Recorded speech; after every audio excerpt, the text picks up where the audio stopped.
하나님 아버지, 우리의 행위대로 하나님 갚지 않으시고 주님의 그 인자와 긍휼로 우리를 오늘도 주의 전으로 부르신 하나님의 그 만극하신 사랑하심을 이 시간에 감사드립니다. 하나님, 오늘 신명기의 이 말씀이 수천 년 전 하나님께서 모세를 통해서 이스라엘 백성에게 하신 말씀이지만, 살아계신 하나님께서 오늘 2016년을 살아가고 있는 우리들, 세상이 교회를 걱정하는 이 참담한 현실 가운데 있는 우리들에게, 우리 크리스찬들에게 하나님께서 꼭 필요한 말씀이기에 오늘 우리에게 주신 줄로 믿습니다. 하나님이 말씀 듣고 우리가 고민하게 하여 주시고, 어떻게 우리가 평생 하나님을 섬겨나갈까 다시 결단하는 그런 귀한 시간 될 수 있도록 하나님 은총을 베풀어 주시옵소서. 예수님 이름으로 기도합니다. 아멘. 신명기는 하나님께서 이스라엘 백성에게 약속하신 하나님의 그 축복의 땅, 가나안 땅이 눈앞에 보이는 모압 평지 앞에서 하나님께서 모세를 통해서 이스라엘 백성에게 말씀하시는 그 말씀이 기록된 것이 신명기입니다. 하나님께서는 이스라엘이라는 나라가 생기기 전에 벌써 이미 400년 전에 이스라엘 백성들의 조상인 아브라함과 이삭과 야곱을 통해서 계속 일관되게 하나님께서는 약속이 오셨는데, 그 약속이 뭐냐면은 내가 반드시 그 땅을 너희에게 주리라. 내가 예비한 그 약속의 땅을 너희 후손들에게 반드시 주리라. 그렇게 약속하셨고, 그 약속이 지금 400년 이후에 지금 현실적으로 이루어지는 그런 순간이 됐습니다. 이스라엘 백성은 하나님의 은혜로 애굽의 종살이로부터 구원을 받았습니다. 그리고 시내산에서 하나님께서 그들을 언약 백성으로 소명했습니다. 그런데 이스라엘 백성들이 불순종과 불신앙 때문에 지난 40년 동안 광야에서 허송세월, 낭비와 연단의 세월을 보냈습니다. 이제 그 40년의 세월을 뒤로 하고 하나님께서 이제 드디어 하나님이 약속한 땅, 가나안 땅, 그 땅을 소망하면서 기다리면서 그 땅을 바라보고 있을 때 하나님께서 마지막으로 모세를 통해서 말씀하십니다. 이제 너희가 이 가나안 땅에 들어갈 텐데, 가나안 땅에 들어가면은 평생 너희가 잊지 말고 애써서 지켜야 할 일이 있다. 너희가 평생 앞으로 가나안 땅에 들어가서 하나님을 섬길 텐데, 이제 평생 너희가 신앙생활 할 텐데, 이 평생 너희가 잊지 말고 애써서 지켜야 할 것이 있는데, 그것이 바로 신명기 12장입니다. 1절에 보니까 네 조상의 하나님 여호와께서 네게 주셔서 차지하게 하신 땅에서 너희가 평생 지켜 행할 규례와 법도는 이러하니라. 그것이 무엇이냐면요, 평생 너희가 잊지 말고 기억해야 할 규례가 뭐냐면은 우상 숭배하지 말라는 것입니다. 너희가 이제 그 땅으로 들어갈 텐데 그 땅 주민 가나안 족속들이 행하고 있는 그 우상 숭배를 너희는 하지 말라는 것이, 너희는 오히려 그 땅에 들어가면 그들이 우상 숭배한 제단을 헐고 주상을 깨뜨리며 아세라 상을 불사르고 그 조각난 신상들을 찍어서 그 이름을 그곳에서 멸하라. 이렇게 말씀을 하십니다. 신명기의 이 말씀은 이제 이스라엘 백성들이 평생 신앙생활 할 때 어떻게 하느냐 하는 얘기인데, 오늘날 얘기하면 너희 크리스찬들아, 너희가 이제 평생 신앙생활 해야 될 텐데 너희가 잊지 말고 꼭 지켜야 할 일이 있다. 그게 뭐냐면은 우상 숭배하지 말라는 것이에요. 너희가 하나님의 은혜로 구원받았지. 그래서 너희가 하나님의 언약 백성이 됐지. 크리스찬이 됐지. 그러면 너희가 평생 잊지 말고 애써야 할 것이 있는데, 그래야만이 너희가 정말 하나님의 안식 가운데, 하나님의 축복 가운데 능력 있는 크리스찬의 삶을 살아갈 텐데, 그것이 뭐냐면은 우상 숭배하지 말라는 것이에요. 근데 우리가 좀 의문이 생기잖아요. 내가 우상 숭배한 거 없지 않아요. 내가 지금 집에 무슨 상 해놓고 절하는 것도 아니고, 4월 초파일에 절에 가는 것도 아니고, 기껏 해봤자 가끔 오늘의 운수 정도 보는 정도인데, 아니, 하나님께서 우상숭배, 나 우상숭배 안 하는데요. 그런데 왜 성경은 일평생 너희가 매일매일 신앙생활 하면서 우리가 깨부수면서 신앙생활 할 것이 있는데, 어떤 것이냐? 우리의 우상이라는 것이에요. 우리가 뭔가 섬기고 있는 우상이 있다는 것이에요. 이스라엘 백성들에게도 그렇게 말씀하셨지만은, 오늘 우리가 교회 다니고 있는 우리에게 우상이 있다는 것이에요. 그 우상 깨뜨리고 깨부시고 그러면서 신앙생활을 해야 된다는 것이에요. 그래서 우리는 오늘날 우리에게 우상이 뭐가 있는가 하는 걸 찾아야 되는 것입니다. 오늘 본문에서 한 2가지 정도 말씀에서 힌트를 주고 있는데, 4절에 보니까 너희 하나님 여호와께는 그처럼 행하지 말라. 하나님을 섬길 때 그런 식으로 섬기지 말라. 가나안 족속들이 우상을 섬기듯이 너희는 그런 식으로 하나님 섬기지 말라.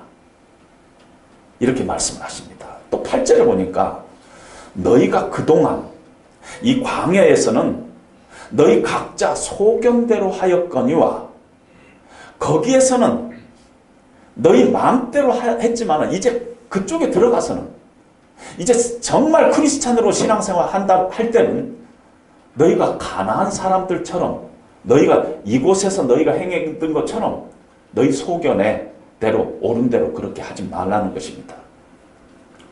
가나안 족속들이 도대체 어떤 식으로 신앙생활을 했는데 우리로 하여금 가나안 사람들이 하는 그런 식으로 너희가 하나님 섬기지 말라 했느냐?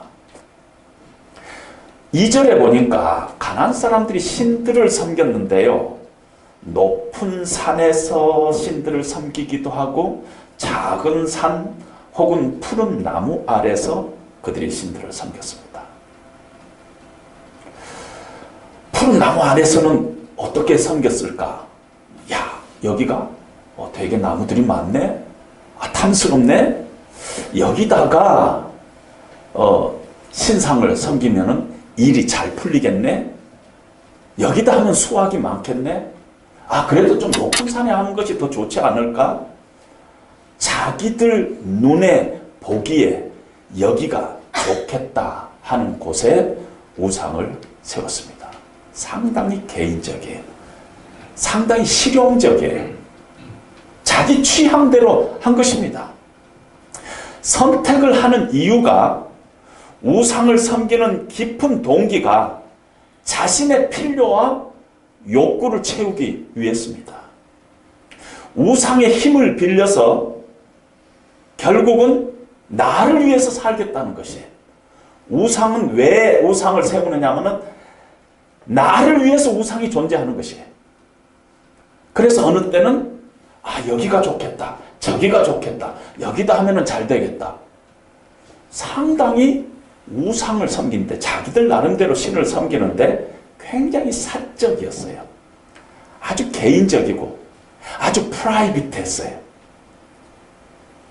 우상의 힘을 빌려서 나를 위해서 살겠다는 거. 아주 이 중심이 나예요. 아주 me oriented 돼 있습니다. 너희가 그런 식으로 하나님 섬기지 말라는 것이에요. 너희가 평생 하나님 섬기는데 네 원하는 대로, 네 욕망대로, 네 좋을 대로 네 식으로 하나님 섬기지 말라는 것입니다.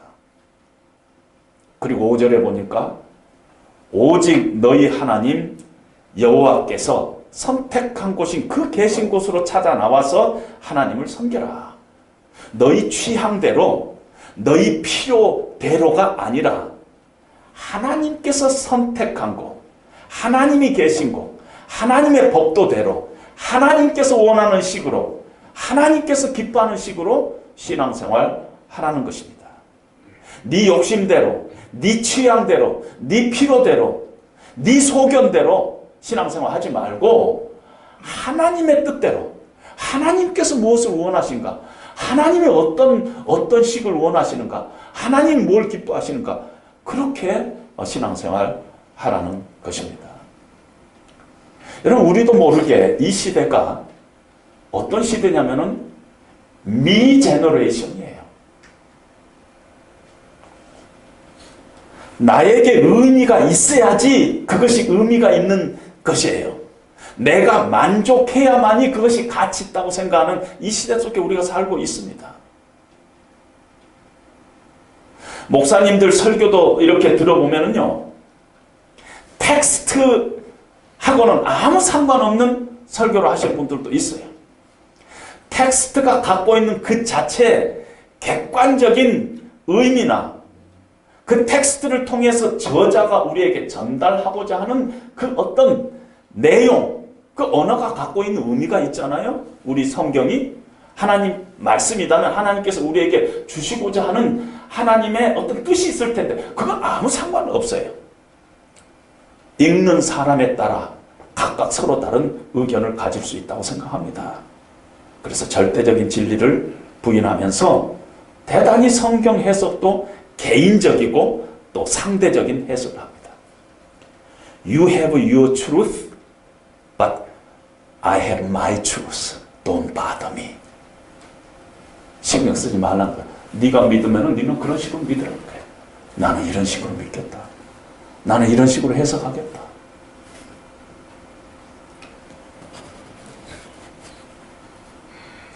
가만히 보면은요, 신앙하는 사람들 중에서 내 마음속에 일어나는 어떤 생각 가지고 신앙생활하는 사람들이 많아요. 하나님의 뜻이 무엇이냐? 하나님이 무엇을 기뻐하시냐?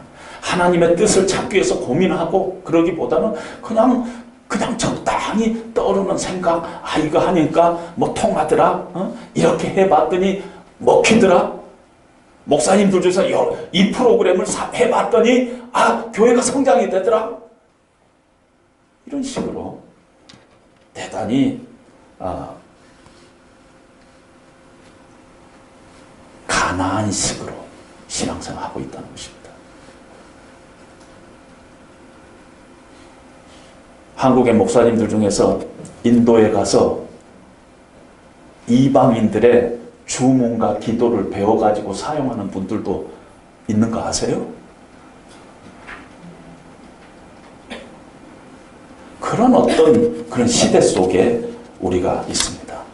여러분, 기독교 진리는요, 본질적으로 우리 밖에 있어요. 우리 안에서 우리가 만들어내는 것이 진리가 아니라 기독교는 철저하게 진리 그 자체가 이미 있어요. 우리는 그 진리를 쫓아가는 거예요.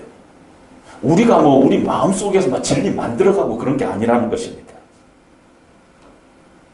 그렇다면은 우리 안에 가나안식의 신앙생활이 우리 안에 있다고 그렇게 인정하지 않을 수가 없다는 것입니다. 이스라엘 백성들이 가나안 땅에 들어가서 끊임없이 우상 숭배를 했어요. 그런데 한 번도 하나님을 떠난 적이 없어요. 함께 살았어요. 우상도 섬기고 하나님도 섬기고. 하나님 섬긴다고 하는데 따지고 보면은 그 안에 내면적으로 들어가면은 우상 섬기고 있었어요. 모세가 하나님의 말씀을 받기 위해서 시내산으로 올라가서 있는 동안에 시내산 밑에서 이스라엘 백성들이 무슨 짓을 했어요? 금송아지 우상을 만들었어요. 그리고 그 금송아지 우상에다가 이름을 붙였어요. 뭐라고 붙였어요? 우리를 애굽에서 구원한 하나님이라는 이름을 붙였어요.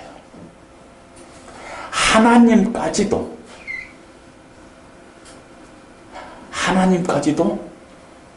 우상화시키고 있는 이스라엘 백성들의 모습을 봅니다. 우리에게 도전하고 있어요. 너희가 지금 예수 믿는다고 하는데 너희가 가나안 원주민식으로 하나님 지금 섬기고 있지 않느냐? 자기 생각, 자기 필요, 자기 욕심, 개인적인 취향, 내 경험, 이것이 나에게 이익이 되느냐? 이런 걸로 너희 신앙생활하고 있는 것은 아니냐? 우리 내면을 깊이 들여다가 보면은 내가 내 인생에 지금 원인이요, 결과고 그것이 기초가 되고 있다면은 우리는 지금 가나안식으로 하나님을 섬기고 있는 것이에요.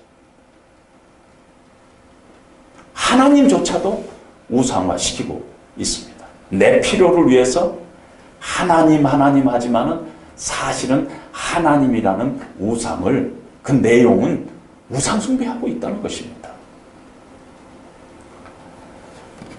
이스라엘 백성들이 바벨론 포로에서 돌아와서 제사장에게, 당시의 제사장 스가랴 제사장에게 이스라엘 백성들이 이렇게 질문을 했습니다. 우리가 70년 동안 포로 생활을 하는 동안에 5월과 7월 두 번 금식을 했는데 이제 포로 생활도 다 끝났는데 계속 우리가 금식을 더 해야 될지 하나님께 좀 여쭤보라고 그랬습니다. 스가랴 선지자를 통해서 하나님의 말씀이 임하는데요. 온 땅의 백성과 제사장들에게 이르라. 너희가 70년 동안 5째 달과 7째 달에 금식하고 애통하였거니와 그 금식이 나를 위해서 한 것이냐? 너희가 먹고 마실 때 그것을 너희를 위해서 먹고 너희를 위해서 마신 것이 아니냐? 너희가 70년 동안 금식했는데 가만히 하나님의 내용을 이렇게 보면은 너희가 너희를 위해서 금식한 거지 언제 하나님을 위해서 금식한 적 있느냐? 하나님께서 그렇게 말씀하십니다. 예레미야 선지자에게 하나님의 말씀이 임합니다. 예레미야 7장에 보면은 여호와께서부터 예레미야에게 말씀이 임하니라. 이르시되 너는 여호와의 집 문에 서서 이 말을 선포하라는 것이에요. 교회 본당 앞에서 이 말을 선포하라는 것이에요. 여호와께 예배하러 이 문으로 들어오는 유다 사람들아, 여호와의 말씀을 들으라. 만군의 여호와 이스라엘의 하나님께 이같이 말씀하시되 너희는 이것이 여호와의 성전이라 여호와의 성전이라 여호와의 성전이라 하는 거짓말을 너희가 믿지 말라. 너희가 도둑질하면서 살인하면서 간음하면서 거짓 명세하면서 바알에게 지금 분향하면서 너희가 알지 못하는 신들을 지금 따르면서 내 이름으로 일컫는 이 집에 들어와서 내 앞에서 예배 드리면서 우리가 구원을 얻었도다 할 수 있느냐는 것입니다. 우리에게 하고 있는 말이에요. 이스라엘 백성들이 하고 있죠. 우리에게 하고 있어요.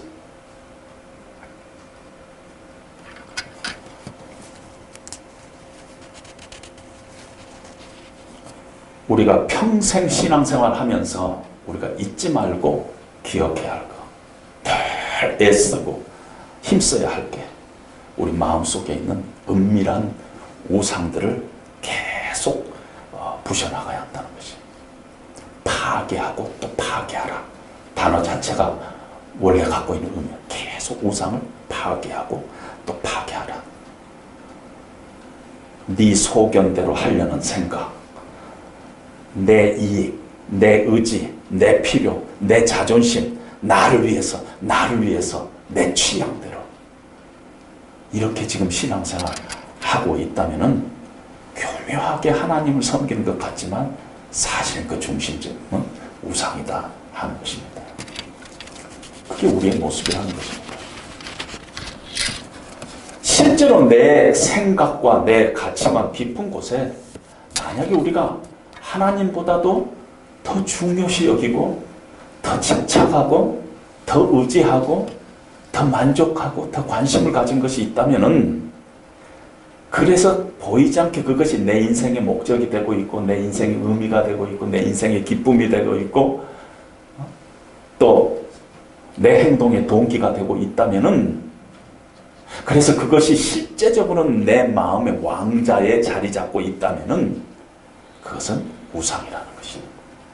그래서 성경은 탐심은 곧 우상 숭배니라. 우리 안에 우리도 모르는 어떤 욕심, 하나님보다도 더 귀하게 여기고 더 집착하고 더 의지하고 더 중요시 여기고 그것에 내 인생의 의미를 두고 있는 어떤 것, 그것이 내 직장일 수도 있고 내 자녀일 수도 있고 내 학벌일 수도 있고 내 미모일 수도 있고 뭐가 되든 간에 하나님보다도 실제적으로 더 우리가 집착하고 있는 것이 있다면 그건 우상이라는 것입니다. 말은 하나님 하나님 하지만은 하나님 앞에서는 그것이 우상이라는 것입니다.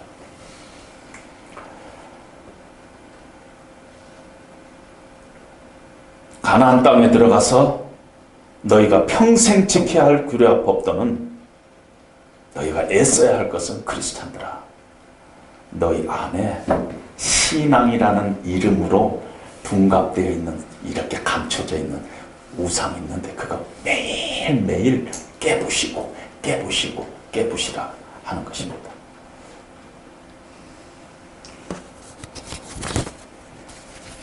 목사다면은 네가 목회하는 이 교회가 네 우상이 될 수 있다는 것이에요. My ministry, 내 교회. 그래서 교회를 막 성장시키고 그것 때문에 내가 높아지고 올라가고 그것이 자랑이 되고 그것이 내 영광이 되고. 몇 년 전에 제가 미국에 있을 때 제 아는 목사님이 한국에서 들리는 얘기가, 만나면은 친구들한테 지난주일에 청와대 들어갔다 나왔어.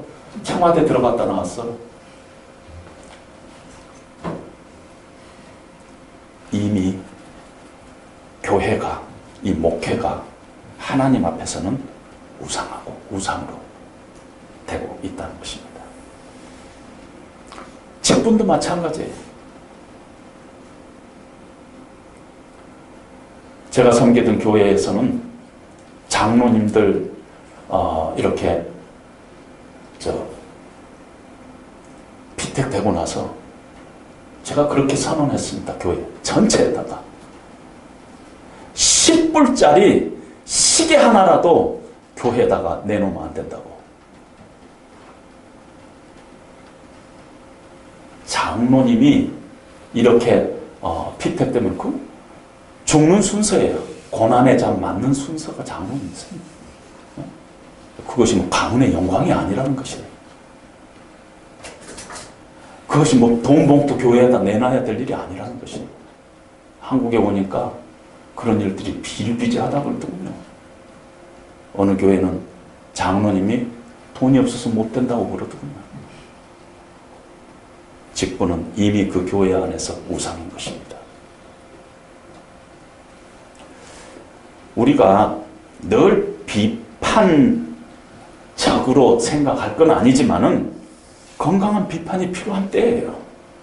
우리가 지금 우리가 섬기고 있는 이 교회, 주님의 십자가 교회 빼고 시중에 수많은 교회 하는 행태들이 순실이 언니하고 비슷한 행태잖아요.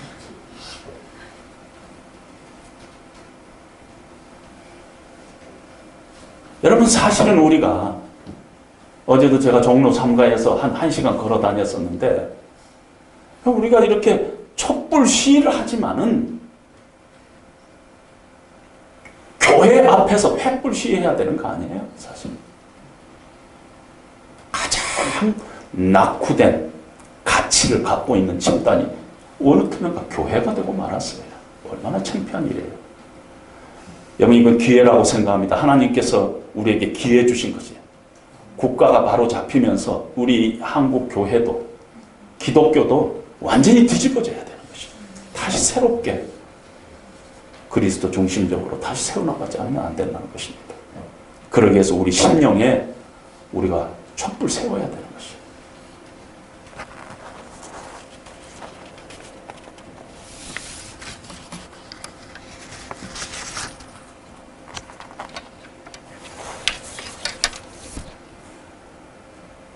우상이 우리 안에 있어요.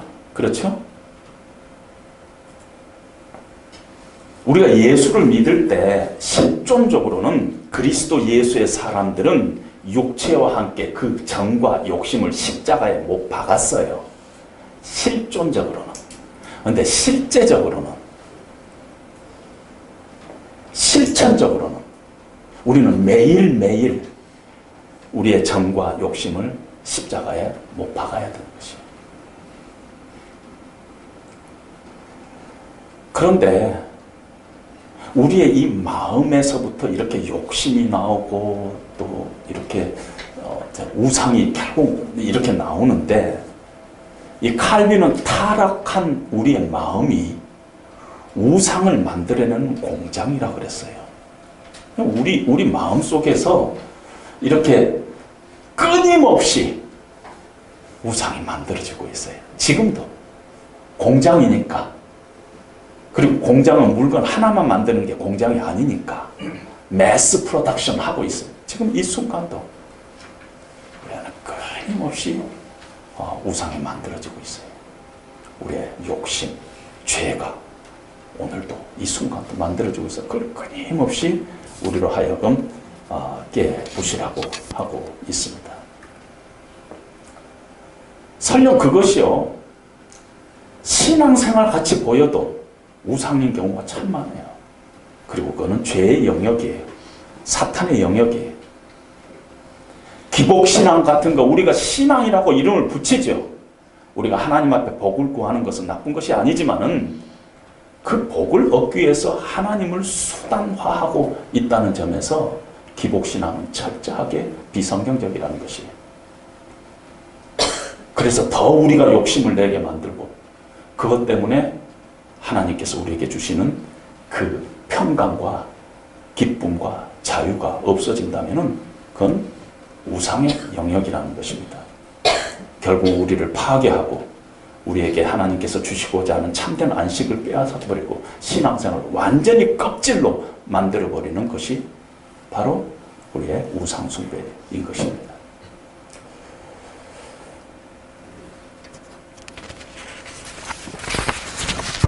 신명기 다음에 여호수아예요. 여호수아는 바로 가나안 땅에 들어가서의 어떤 일이 일어났는가 하는 것을 기록한 역사서인데, 여호수아서는 계속 우리가 본대로 태우고 부시고 헐고 깨뜨리는 영적인 전쟁이 그 안에서 벌어지고 있습니다. 따라서 신앙생활에서는 한편으로는 우리 마음속에서 생겨나고 있는 은밀한 우상, 신앙이라는 이름 뒤에 감춰져 있는 우상을 우리는 매일매일 그 우상에서부터 부시고 떠나야 되는 그 일이 우리의 신앙생활의 한 면이에요. 우리가 항상 떠나야 돼요. 우상에서부터 계속 떠나야 되는,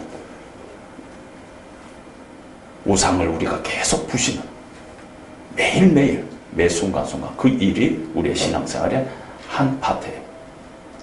그리고 또 한 파트는 우리가 이제 그렇게 부시고 떠나야 될 거 아니에요. 떠나는데 하나님 쪽으로 떠나야 돼요.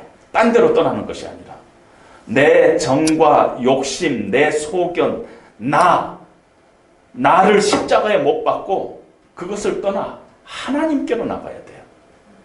하나님 나라, 그 의, 하나님의 영광, 그 통치, 하나님의 뜻, 하나님이 기뻐하시는 곳, 방향을 그쪽으로 틀어서 우리의 지경을 자꾸 하나님 나라와 그 의를 위해서 우리가 넓혀 나가야 되고 그쪽으로 자꾸 떠나야 됩니다. 크리스천은 어떤 면에서 순례자예요. 여행하는 사람이에요. 여행하는 사람은 한 곳에 오래 머물러 있지 않아요. 어떤 면에서. 뭐 그냥 모텔에서 사는 사람이 거의 없어요. 하루하루가 의미가 있어요. 오늘 그곳에서 있었다면은 그 다음 날은 또 다른 곳으로 떠나게 돼 있습니다. 떠날 때 우리가 로드맵을 보잖아요. 아, 오늘은 어디로 갈까? 하루를 다 했으면 갔다 와서 내일은 어디로 떠날까? 우리 하루하루를 늘 이밸리에이션 하면서 살아야 되는 것입니다. 어디로 떠날까? 어디를 떠나왔으면 또 그 다음에 어디로 갈까? 늘 우리는 여행자처럼 저녁이 되면 어디까지 왔는지, 내일은 어디로 떠나야 될지, 주일날뿐만 아니라 매일매일 우리의 삶 속에서 새로운 출발을 해야 돼요. 하나님을 향해서 떠나는 그 여행이 늘 우리의 신앙에 끊임없이 있어야 된다는 것입니다. 근데 문제가 있어요, 여기서. 우리가 우상에서 우리의 심령 가운데서 우리의 마음 속에서 늘 일어나는 우상을 이렇게 파괴하고 그것을 떠나서 하나님 쪽으로 우리의 삶을 늘 이렇게 향해야 된다 하는 것이 성경의 말씀인데,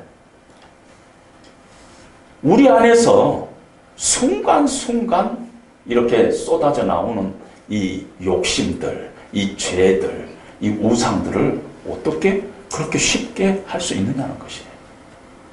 어떻게 하냐는 것이에요. 그럼 우리가 애써보지 않았어요? 우리가 신앙생활 잘해보려고 애썼는데 잘 됐어요? 우리의 애씀과 노력과 결심으로 되지가 않았어요. 하나님께서 우리로 하여금 네가 우상을 떠나서 하나님이 이 말씀하시는 곳, 하나님께서 원하시는 곳으로 가라. 오늘 본문 5절에 보면 하나님께서 원하시는 곳으로 가라고 이 얘기를 하고 있어요. 오직 너희의 하나님 여호와께서 택하신 고신 그 계실 곳으로 찾아가라 하고 이 얘기했으면은 뭔가 하나님께서 우리에게 주실 처방이 있을 거라는 것이에요. 하나님께서 택하신 곳, 하나님께서 준비하신 곳, 하나님의 이름을 두신 곳, 하나님이 임재하신 곳을 12장의 5절에 오늘 제가 한번 읽어드렸는데, 사실은 12장에 6번이나 하나님께서 택하신 곳으로 가라 이렇게 얘기를 하고 있어요.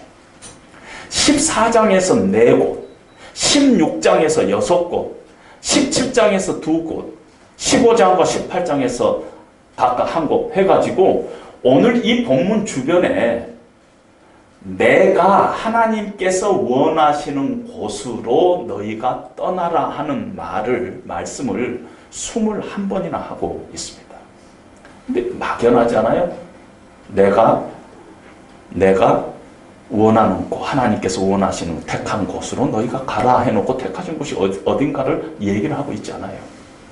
이스라엘 역사 속에서 보면은 하나님께서 하나님을 만난 곳, 하나님께서 임재하시는 곳, 하나님께서 준비하시는 곳, 어느 때는 그곳이 성막일 때도 있었어요. 어느 때는 이스라엘 백성들이 에발산에서 하나님께서 그들이 에발산에서 하나님 앞에 예배드리기를 원할 때도 있었어요. 야곱 같은 경우에는 그것이 이 베델일 경우도 되겠죠. 어떤 세겜일 수도 있고, 실로가 될 수도 있고, 예루살렘이 될 수도 있고. 그래서 성경에 이렇게 보면은 그 장소가 자꾸 이렇게 바뀌고 있어요. 어떤 한 장소가 아니에요. 그런 의미에서. 어떤 하나님께서 내가 원하는 곳, 내가 택하신 곳이라고 얘기할 때는 그것이 어떤 로케이션이 아니라는 것이에요. 하나님이 임재하시는 곳, 하나님의 이름이 높임을 받는 곳, 하나님께서 자기 이름을 두신 곳, 하나님이 계획하신 곳, 하나님께서 택하신 곳, 하나님의 마음속에 있는 그 곳, 그것이 어디냐는 것입니다. 근데 요한복음 4장에 가면은 수가성 우물가에서 사마리아 여인이 예수님과 대화를 합니다. 우리 조상들은 이 산, 그리심산에서 예배하는데 당신 유대인들은 예배하는 곳이 예루살렘이라면서요. 근데 예수님께서 이 산에서도 말고 예루살렘에서도 말고 너희가 아버지께 예배할 때가 이르리라. 아버지께 참으로 예배하는 자는 신령과 in spirit, 성령 안에서, in truth, 진리이신 예수 안에서 너희가 곧 예배할 때가 올 것이다. 예수님께서 자기 자신이 진리라고 그랬잖아요. 내가 길이요 진리요 생명이라고 했잖아요. 그러자 그 여인이 메시아 곧 그리스도라 하는 분이 오시면 모든 것을 우리에게 알려주실 것입니다. 예수님께서 내게 말하는 내가 바로 그라. 예수님께서 그리스도라고 예수께서 말씀하십니다. 요한복음 2장에 보면은 너희가 이 성전을 헐라 내가 사흘 동안에 일으키리라 했을 때 유대인들이 이 성전이 지금 45년 동안 지은데도 완성이 안 됐는데 네가 3일 동안에 세우려 하느냐? 그런데 요한복음 2장 21절에는 예수는 성전된 자기 육체를 가리켜서 말씀하신 것이라. 하나님께서 택하시고 준비하시고 계획하시고 하나님의 이름을 두실 새 성전, 참 성소는 바로 예수님이셨어요. 우리가 참으로 예배할 곳은 바로 그리스도, 예수님, 그분 안에 있다는 것을 성경이 얘기하고 있습니다. 죄인된 우리가 하나님 앞에 나가는 유일한 방법은 예수님 뿐이세요. 내가 길이요 진리요 생명이 나로 남지 않고서는 아버지께로 올 자 없느니라. 다른 이로서는 구원을 얻을 수 없나니 천하 인간 사람 중에 예수님 외에 다른 이름을 우리에게 하나님께서 주신 적이 없다고 얘기했어요. 요즘 아주 타 종교하고 연합하는 예배가 유행하고 있습니다. 다른 신앙을 가진 사람들과 우리가 함께 사는 건 필요합니다. 우리가 지역사회의 어떤 일을 논할 때 꼭 우리가 교회 안에서 교회만 해야 될 이유가 없어요. 뭐 불교하고 같이 해도 되고 다른 데하고 같이 해도 됩니다. 그리고 그들이 우리 기독교를 존중해야 되는 것 같이 우리도 그들의 종교를 존중해야 합니다. 그런데 우리가 드리는 예배의 대상 예수 그리스도는요, 바로 하나님이세요. 하나님이세요. 그런 의미에서 우리의 예배를 받으실 분을 우리가 함부로 나눌 수 없다는 것입니다. 설교의 20분은 스님이 하고 설교의 20분은 목사님이 하고 그렇게 할 수 없다는 것입니다.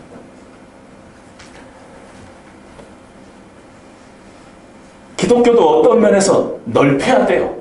근데 아무렇게나 넓힐 수는 없다는 것이에요. 예수 그리스도의 유일성이 있다는 것입니다. 우리가 예배 드리지만은 우리가 그냥 예배 우리가 나온 게 아니잖아요. God called us to the worship. 하나님께서 우리를 예배로 부르시잖아요. 그래서 예배는 늦으면 안 되죠. 사람들이 아직 안 도착했다고 5분 있다가 시작하고 그러면 안 되죠. 한 명이 왔더라도 오늘 11시에 예배 드리기로 했으면 그때 하나님께서 우리를 예배로 부르시기 때문에 우리가 해야 되죠.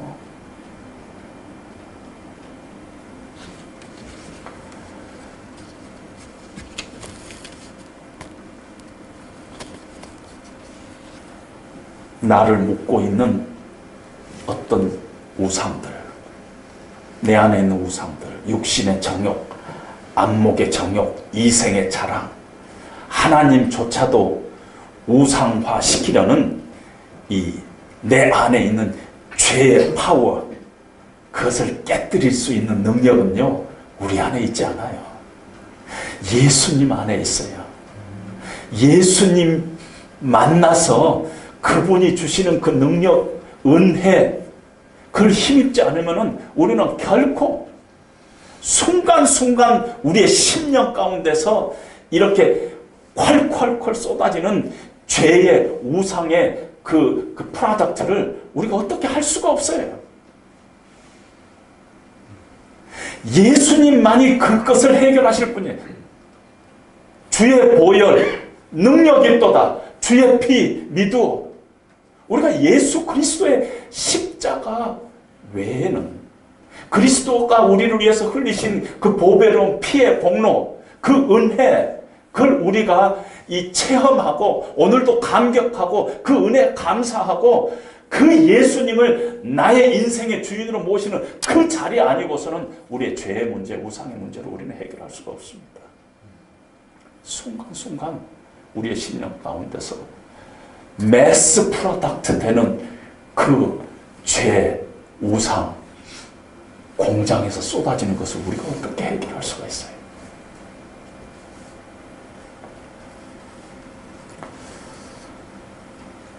우리의 부패한 마음이 우상을 계속 깨부시면서 우리의 마음이 하나님으로 향하게 하는 그 힘은 예수님 안에 있어요.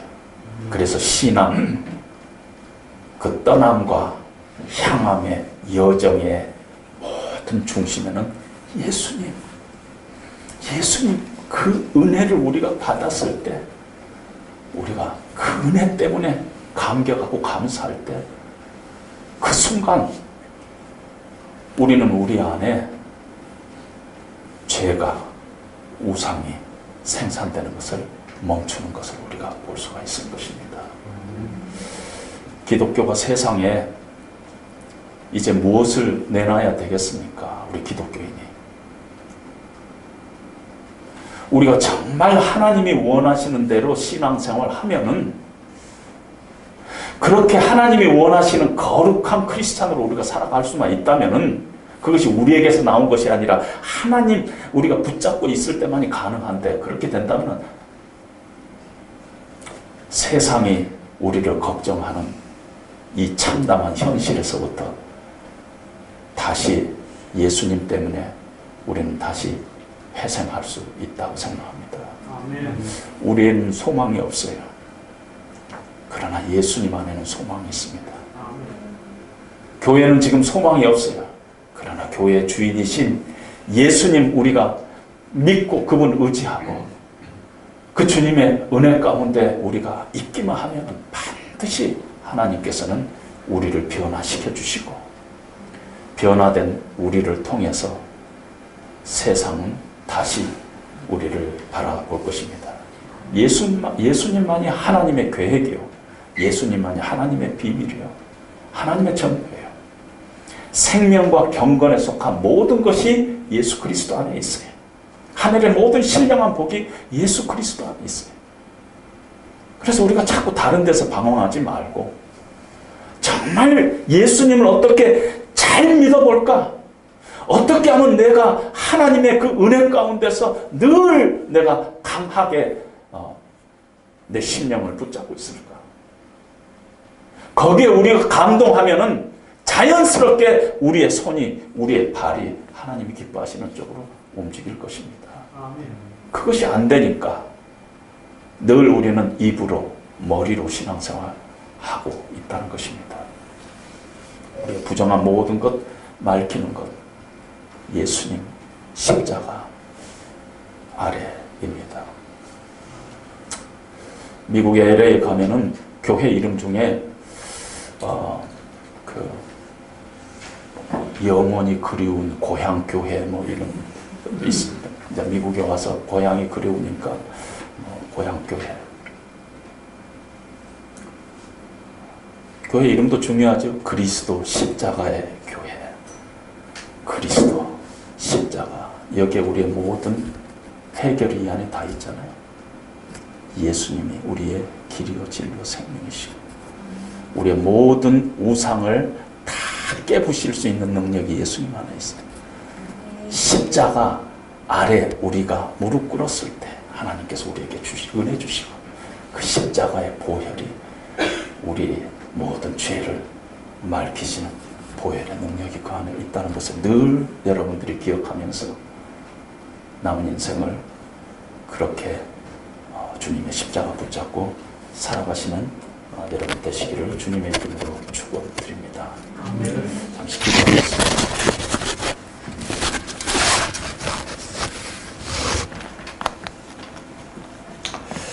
하나님 아버지,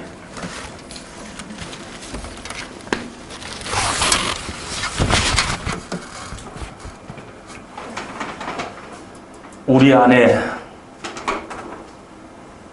신앙이라는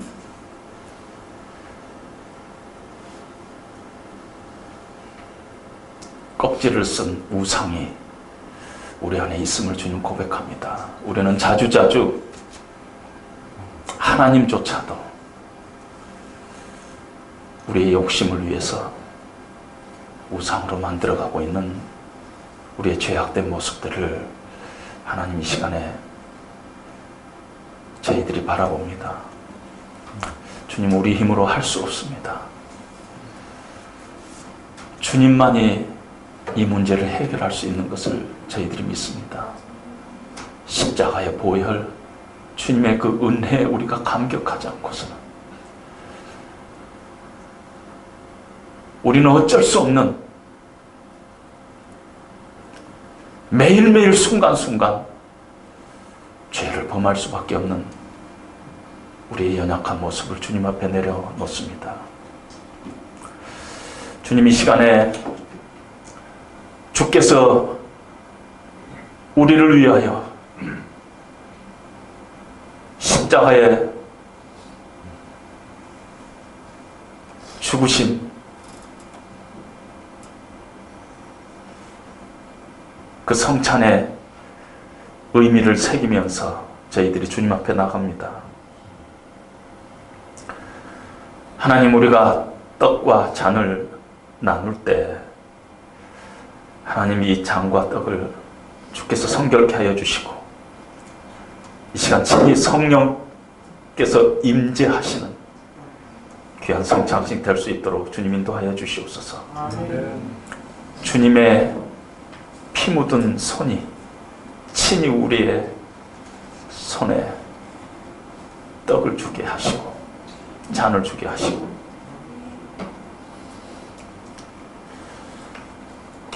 그래서 우리의 심령이 다시 한번 만극하신 하나님의 은혜로 사랑으로 감격하는 이 시간 되게 하여 주시옵소서. 하나님, 이 시간 떡과 포도주를 넘어서 주님이 십자가에서 흘리신 피를 보게 하여 주시고 찢기신 몸을 보게 하여 주시고 또한 십자가 넘어서 여전히 죄 가운데 있지만 아직도 우리를 포기하지 않으시고 오늘도 우리를 붙잡고 다시 새롭게 만들고자 하는 하나님의 그 집념의 사랑을 우리가 보고 감격하는 귀한 이 성찬식 될 수 있도록 주님 인도하여 주시옵소서.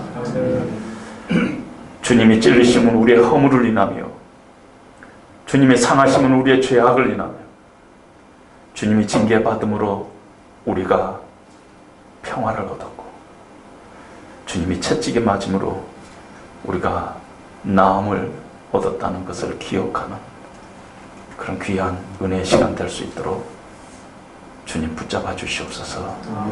예수님 이름으로 기도합니다. 아멘.